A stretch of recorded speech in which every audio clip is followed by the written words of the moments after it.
Sino yung medyo tipelya mo? Ano yun? May gano'n, no? Ipokibig ka lang. Sa akin siguro yung tulad na airmats kung maalaga. Sino? Nanay daw niya na maalaga. Basta maalaga. Tulad na airmats kung maalaga. Tulad ng nanay niya. Okay. Sino sa mga artista yung physically Kasi ate may artista na binabag ito. Okay lang yan. Ganun talaga. Sino sa mga artista yung physically attracted ka? Alam mo yun, yung pwede. Mahirap isalita. Posibleng wala, no? Yung gandang-ganda ka na, ito yung ideal girlfriend sa ko. personal na ganda mo. Nagkakaroon ka lang naman, yung mga parang showbiz crush mo. Mahirap yan. Tsaka Okay lang yun. Sa dami ng magagandang babae, Artista, oo. artista na lang magbigay ka. madali yan kaso may camera eh, no? Crush lang naman, Shanti. Ikaw talaga. Pero man lang yung sa isang, ano, O, ganito na lang, parang lalaki. sa ABS, sino yung medyo, sa kapamilya, yung medyo, ay, ang meron dyan mga Liza, Catherine, Nadine, or mas older version, sino ba? Older, Bea, tsaka Bea, mga gano'n. Sino mga, Julia, gano'n. Kim. Kayo na yung nagbibigay sa akin. Kayo na para nyo naman akong binubugaw nyo pag ganyan. Hindi naman. Ano lang, Shanti.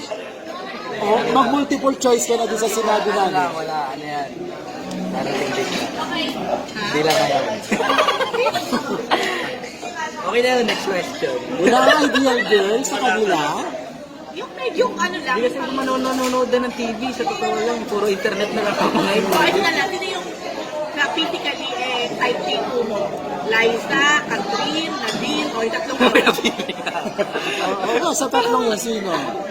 Kasi magkakaiba yun eh. Pwede naman, kung talagang lahat sinabi ko. Hindi kasi pag-rapper daw, hindi.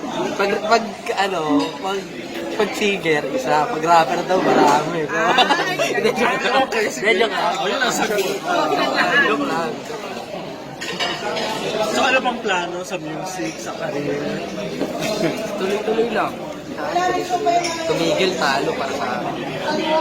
Tsaka feeling ko dapat after 5 years, iba na rin yung nangyari.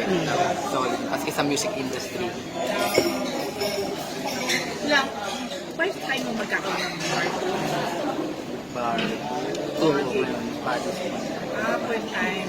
Pero ikaw ba, although ba millennial ka eh, pero nakakapagpadis ka ba before? Alam mo Dati na, nakikita ko po siya na kaya yung airpods ko po kasi, yung tatay ko po kasi tumutugtog. So parang baka dati napakaganto na sa akin. Inaiming ko ka. Yung okay ganun, na di pa sa click ka lang ng click. bakit mo magpapadis? May Okay, pagpapatirin mo para makakapagpadis. Ano yun? Excited ka? Ibang proud ko eh. medyo nakakatuwa lang rin na gano'n na nare-recognize na nila yung hip-hop. Last question, Shanti. Kailan ka huling nagka-girlfriend? Ha? Kailan ka huling nagka-girlfriend? Ilang taon ka noon? Baka daw meron pa kasi. Yung nagarang days. Ano nagdarang days? 2017. Di ba sa pagka dyan Yung na sa may bagong mga- normalan, doon yung malalaman lahat ng gusto ko sabihin. Bakit ano? Ba't ganun? Bakit masyado kang Hindi kasi para sa malihim akin, sa personal mo? private yun eh. Hindi naman dapat, kumbaga, hindi ayoko nang masyadong laman ako ng chismisan dyan sa kanto. Hindi kasi gano'n na tulad ng ayoko nang, okay na sa akin yung nakakaano yung music ko. Yung music Pero mo. yung buhay ko gusto ko separate ko kasi parang ibang responsibilidad yun pag binuksan mo sa kanila, lalo yung family.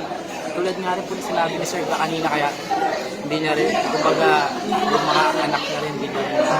Kumbaga iba yung family sa private. Kumbaga dapat talaga ganyan may limitation.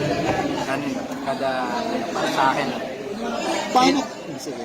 Okay. Paano kung sa showbiz ka ma-involve na babae? Kumbaga, Hindi para mo sa kasi akin kasi hindi ako, para sa akin music talaga yung music muna. So talagang sarado ka muna sa pakipagrelasyon na yun. Hindi mahirap Hindi mo priority mag-girlfriend ngayon. mahirap sabihin eh, kasi hindi naman mahirap magsalita ng tapos. Pero hindi ka naman ba? nakayaan lang na maglumbala. Hindi ka naman namin pipigilan eh. Ganito ka ng trip mo sa buhay mo. Hanggang sa ngayon, ano ko talaga enjoy lang. Baga, walang pressure. Ako rin kasi man ako pressure eh. So, yun, music, focus. Kasi last year, kung ba, may wala rin ako sa focus, may na-art lang ako dahil hindi ko rin alam yung gagawin ko next eh. Na pagkas ng nadara. So ngayon, gusto ko talaga mag-focus ng solid sa magagawa ko pa. Career. Paano